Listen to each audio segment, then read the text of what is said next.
In 5, 4, 3, 2, 1. Oh,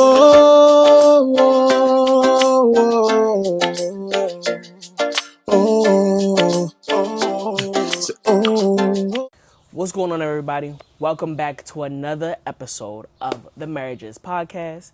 I'm your boy, Marshawn, with my lovely co-host to the right. Lachelle. And together we're known as The Chosens. So we hope you've been tuning in. We hope these last couple episodes have been blessing you in different ways, helping you, even if by 1%. Don't forget to like, subscribe, and share with someone that you may know that needs to hear this or someone that may be interested. And also, don't forget to comment. We love to read your comments. So without further ado, baby, Yes. What is the topic of today?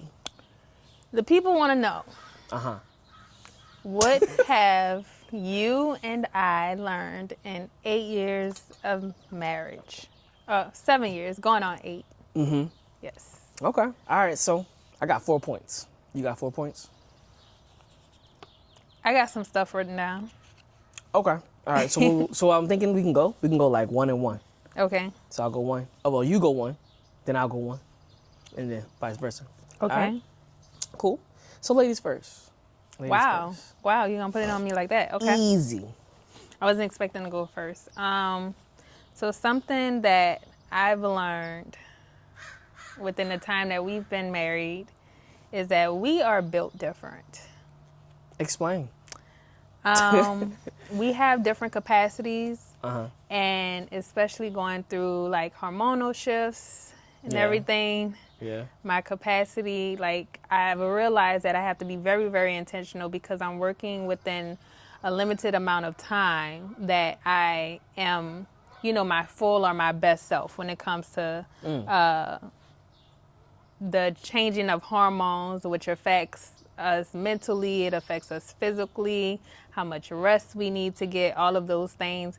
Whereas you don't have all of those fluctuations happening every month. So you have the capacity to like just go. And Okay. I'm at a point in my life where I'm like, okay, I have to prioritize my rest. I have to optimize my time and be intentional with what I need to do in order to produce and take care of my responsibilities. Yeah. I can't just go like I used to be able to do when I was a little younger. Right. So yeah, we have different capacities. So when you say capacities, right, can you kind of make that a little more plain? Like for the people, like, do you mean like capacity as in capacity to have conversations, capacity to take care of different tasks, business? Like, what do you mean?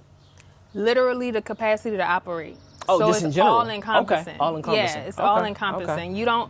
You don't require the level of rest that I require every month. And I think that the difference between being a man and a woman. Yeah. I think we were created as women to require a certain level of rest. Because really when we're resting the birds sound beautiful. They like do. They're chiming in, they have something to say. They're like, yeah, girl, tell them get their rest. You know what I'm saying? Let that man know All right, Snow White. that they need, like, she needs to rest. She needs to not be doing it all. uh-huh. And when we're rested and we're not doing it all, and the plane got something to say too, chiming in, agreeing, Yo. When we're rested and we're not doing it all, that's when we're able to support you as well. Like, I feel like I'm Yeah. able to support you. I'm able to, because my body literally forces me to like relax, take a break. I hear God clear. I get the visions, Yeah. I'm able to say like, we gotta do this. We need to do that. You know what I'm saying? So I'm helping in that way too. So it doesn't make me less because I require a certain level of rest from you. It makes me sit down and have more opportunity for divine things to happen. Yeah. Okay. All right. That was kind of deep there. I know. You I got ain't gonna hold anything you. to say about that? I did. And then something that stopped me was you were saying, oh, yes, doing it all, right? Like, do you feel like you've been doing it all in our relationship? Absolutely not. You contribute and you help out in a lot of ways, especially when I'm going through what we go through every month. But the culture that our generation comes from is the culture of women doing it all. You know, of women pretty much having to take on every role in a household, you know, for lack of fathers being there or whatever the case may be. So it's something that was just passed down. You know, my grandmother worked 2 and 3 jobs. She was the provider. She was the breadwinner. She had 4 kids to raise, and there were men along the way, but it never seemed like they did as much as what she was doing. Okay. So that's a good number 1. So repeat it again. And number 1 was what? That we are built different. That we are built different. Okay. That's a good lesson. So my number 1 was being transparent and vulnerable and knowing the difference. I always went through my life with a teensy bit of transparency, and now I'm realizing that I didn't even know what vulnerability was. You know, I did a little bit of I had vulnerable moments, but I wasn't like leading vulnerably. You know what I'm saying? Even with family. So yeah, being married to you, seeing how transparent you are, and then understanding that in order for you to better support me, you gotta know, or to even just know me, you gotta know how things affect me on an emotional level. Which I didn't know that was the difference. So transparent is to be factual, right? It's to present the facts. Yeah. But to be vulnerable is to show their feelings. So instead of like, for example, me getting a job, right? And it was a beautiful example. I need a new job so I can have more money. That's transparency. I'm looking for a new job because I feel unappreciated and overworked. Vulnerability. Yeah. Didn't know that was the difference. I never took time to think. So yeah. That's phenomenal. And that was a phenomenal example. Yeah, like, your vulnerability is such a beautiful treasure to me. Like, I remember the first time you like broke down and cried. Oh Lord. And yeah. like, oh my goodness, it just, I don't know. I'm trying to find the words to explain how it made me feel. It made me feel like, wow, he really feels safe with me.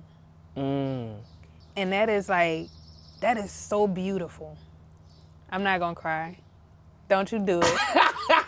Don't you do it. It's just so beautiful. I would, like, just thinking back on it, it's just like, wow, he really feels safe with me. Yeah. You know, it's funny. I think that was one of my thoughts. I was like, dang, I really feel safe with this girl. to allow her to see me cry, like, because only a handful of people have ever seen me cry. I don't cry like that, you know? So, yeah, that's my number 1. That was my number 1. My first lesson. Not Yeah. the first, but just one of the ones that stood out, right? Because we've learned so many lessons. These are just 4 to keep this video short. That kind of leads me into my second one, which is that I feel safe with you. And the importance and the significance of not just physical safety, which is something that I love too. Like, you always put emphasis on how much or how serious you are about physically protecting me, but emotionally, mentally, I feel safe with you. And I think the reason that I wrote that down is because when people are dating, you know, and seeking their person, I don't know if most people think about, like, do I feel safe with this person on all levels? Yeah. Can I be vulnerable? Can I be transparent? And that only comes when you feel safe. So that was something that I thought was very important to point out on this podcast, is that I feel safe with you. Okay. I like that. No, I appreciate that. That was actually a goal of mine. Like, I didn't want to marry someone I couldn't protect, you know, which is why I started, like, seriously working out, taking my health seriously, you know what I'm saying? Martial arts, it's like I'm serious about that, you know, and all the other safety precautions. Serious about making sure that I know. Yeah, that you know things you know what to do. Yeah. Yeah. So, yeah, like, I I guess, a code of ethos that is going to be in our family vision. Now you Everyone gotta must know explain what safety. ethos is. I don't want to. Next video. All right. What's your number 2? So then, actually, I had a follow-up question, if you Mm-hmm. don't mind.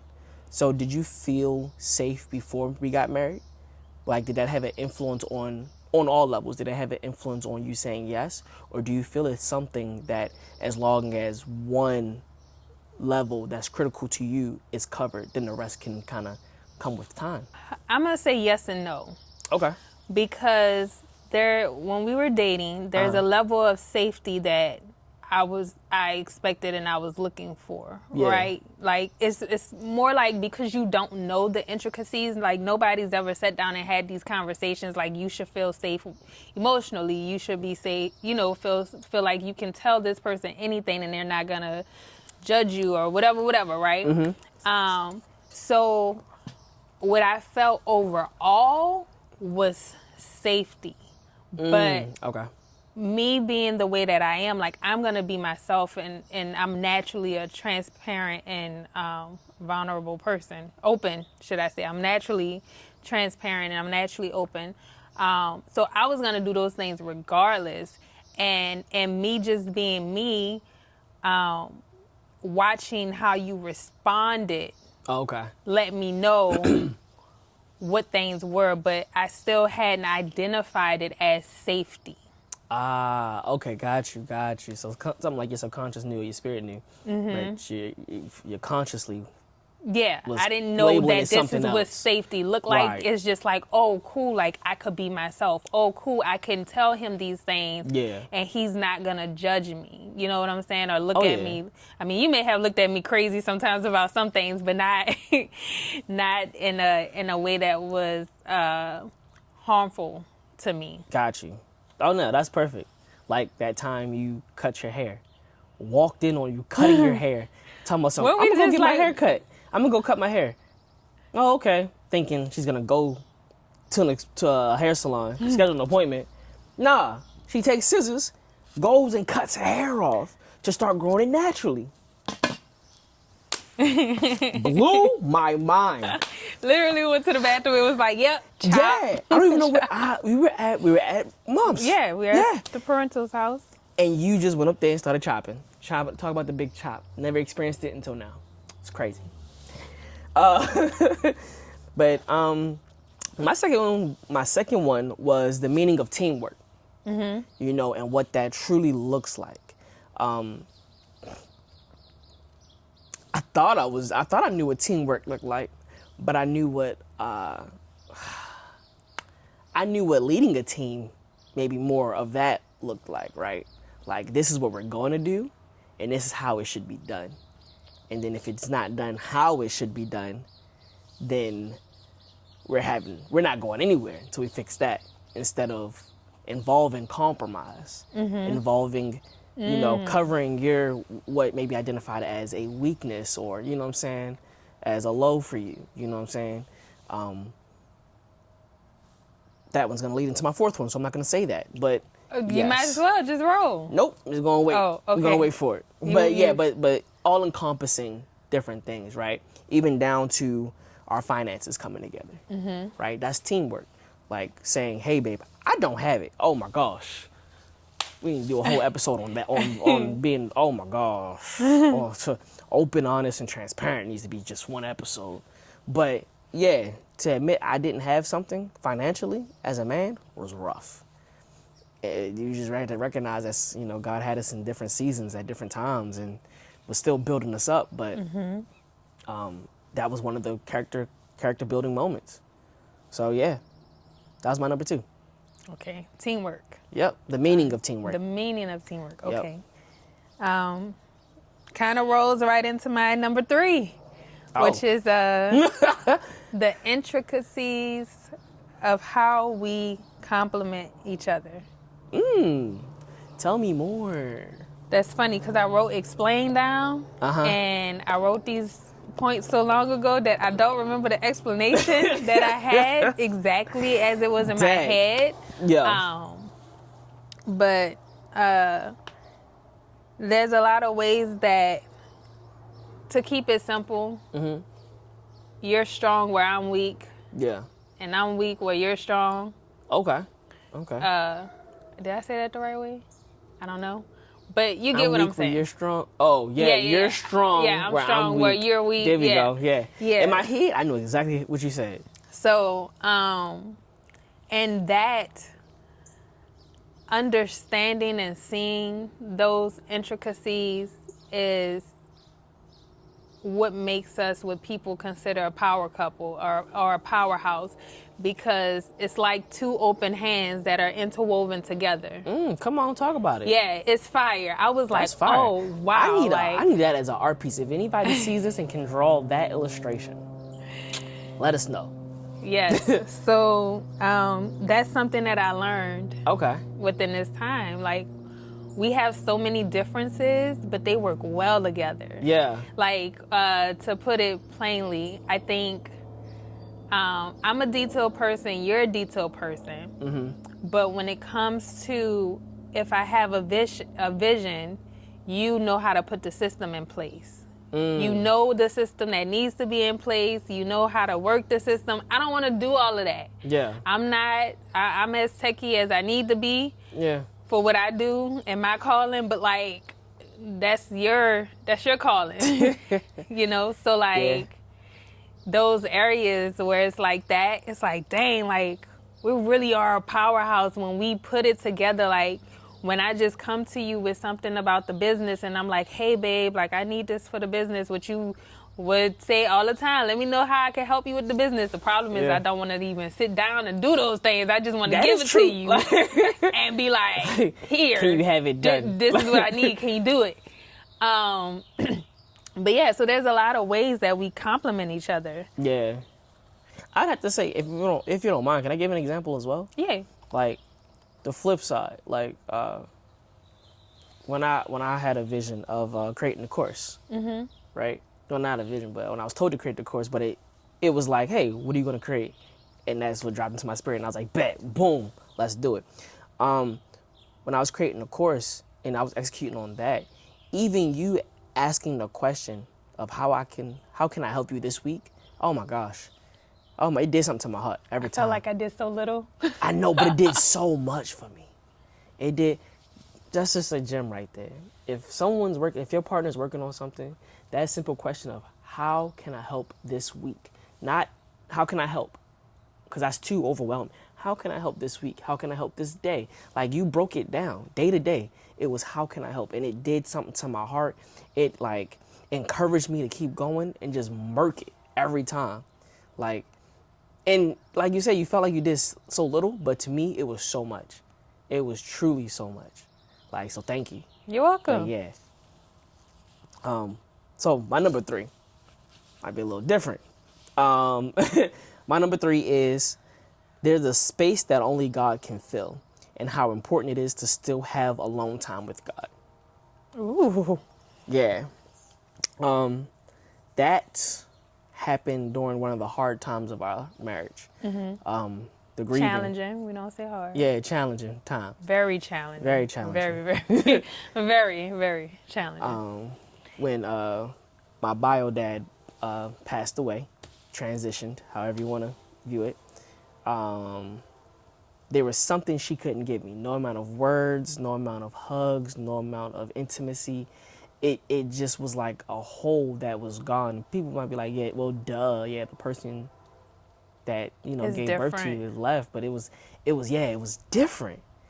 And it wasn't until I was having a phone call with my brother, and I wish I prepared myself and got the scripture for this, but he talked about how God wants to be that husband man. You know what I'm saying?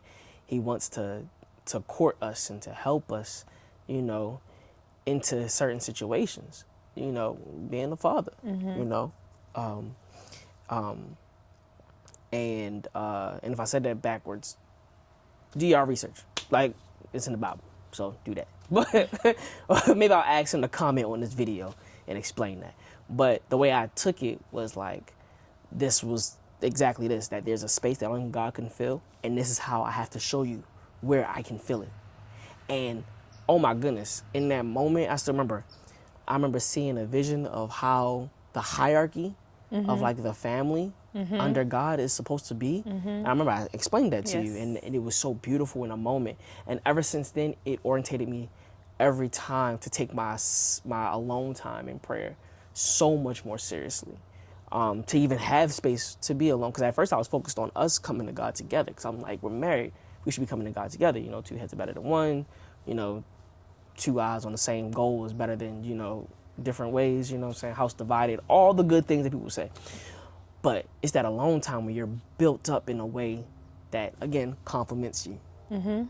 That helps what you don't have. You know what I'm saying? That you can't give me. And shoot, even thinking about that was hard at first, because I was like, dang, she's supposed to be that's my wife. That's my, you know, that's the rib, you know what I'm saying? Supposed to be together, two is one. But yeah, no, God is still the head. But I am God not is your still the God. head. Yep, exactly. I'm not your God. Exactly. And it's that. So that was my number 3. That's my number 3. Okay. And before we get to number 4, check out this segment. AI tools are everywhere right now, but most people still don't know how to use them. They open an AI tool, type a basic question, get an answer, and then close it, leaving all that extra power and leverage right there on the table. Meanwhile, these same tools could be helping you write cleaner emails, organize your thoughts, research faster, and even automate some tasks, taking more friction out of your day and giving you back the time you deserve. If you're someone who's unaware, haven't started their journey in AI, maybe you're not as technical as you think you need to be, well, this course is just for you. In 10x your day with AI, you'll learn simple prompts with practical applications that you can then start immediately using right from day one. Less friction, more clarity. Come on, let me 10x your day. Yo, thank you for checking us out. Thank you for still tuning in with us. We're on our number 4 lesson, our 4th lesson of what we learned. And make sure you go purchase that course. I hope it helps in every which way. We've already heard some fantastic feedback from it. So, yeah, just here to help the masses. Why you had to say it like I don't know. that? All right, number 4, let's get into it. I actually have a 4, And a 5? 5, 6. Oh. But I can, hey, maybe listen. I could just snowball them under one. I don't know. We'll see. No, let's see, let's vibe. What I learned is that there is a grace required to be a husband.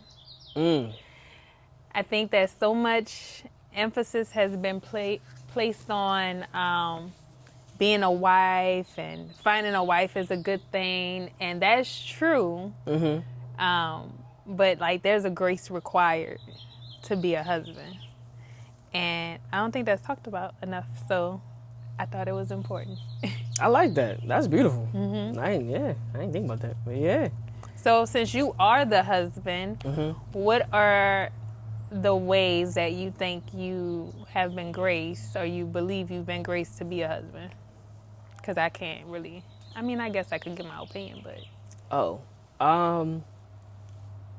Supernatural vision. No, that's crazy. Maybe that is. I don't know. I don't know why I said that. That's not what I had in my head to say. Really? Yeah, that's That's what literally came out. What came out. That one. That's wild. I'm gonna keep okay. that in there, because maybe that is something. Maybe we're gonna come What back is to it. supernatural vision? I then? don't know. Wow. That is just literally, that's not what I had in my head, but that's what came out. It's crazy.